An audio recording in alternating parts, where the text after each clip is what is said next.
గుత్తి మండలంలో ప్రగతిశీల ప్రజాస్వామ్య విద్యార్థి సంఘం పీడిఎస్ ఆధ్వర్యంలో స్థానిక మండల విద్యాశాఖ కార్యాలయం దగ్గర పీడిఎస్ ఆధ్వర్యంలో ధర్నా కార్యక్రమం నిర్వహించడం జరిగింది.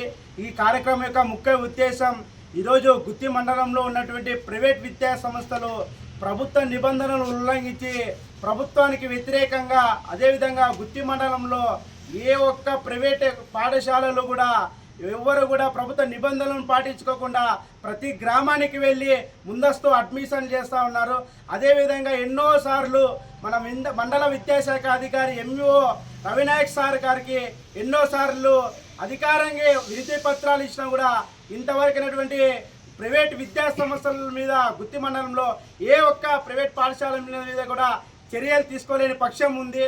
అదేవిధంగా ఎన్నోసార్లు ప్రైవేట్ విద్యా సంస్థల దగ్గర కూడా పెద్ద ఎత్తున ఆందోళన కార్యక్రమాలు చేసినా కూడా ఒక్క మండల విద్యాశాఖ అధికారి అదేవిధంగా నియోజకవర్గ వ్యాప్తంగా కూడా ఏ ప్రైవేట్ పాఠశాలల మీద చర్యలు తీసుకోలేని పక్షం ఉంది. ఇంత విచ్చలవిడిగా ఫీజుల దోపిడీ చేస్తూ అదేవిధంగా అక్రమంగా అడ్మిషన్లు చేస్తూ అదేవిధంగా ఈరోజు గుత్తి మండలంలో ఒక్క ప్రైవేట్ పాఠశాలలో కూడా హాస్టల్ నిర్వహించుకోవడానికి అనుమతి లేని పాఠశాలలో కూడా ఈరోజు స్వచ్ఛందంగా వాళ్ళంతటికి వాళ్ళే సొంతంగా హాస్టల్ నిర్వహించుకొని వేలాది రూపాయల ఫీజులను వసూలు చేస్తూ విద్యార్థి యొక్క తల్లిదండ్రులు చాలా హింసలకు గురి చేస్తున్నటువంటి పక్షం ఉంది.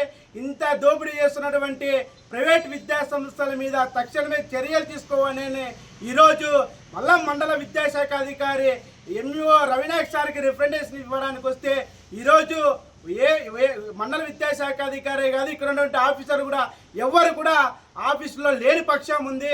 ఇప్పటికైనా మీరు ఆఫీసులో నిర్వహించుకొని మీరు ఆఫీసులో ఉండి మీరు లేని పక్షంలో ఇన్ఛార్జ్లైనా నిర్వహించి ఇక్కడ జరుగుతున్నటువంటి ప్రైవేట్ విద్యా సంస్థల దోపిడీలను అరికట్టాలని ప్రగతిశీల ప్రజాస్వామ్య విద్యార్థి సంఘంగా మేము డిమాండ్ చేస్తా ఉన్నాం. లేని పక్షంలో పెద్ద ఎత్తున ఆందోళన కార్యక్రమాలు కూడా శ్రీకారం చుడతామని ఈ కార్యక్రమాన్ని ఉద్దేశించి తెలియజేస్తా ఉన్నాం.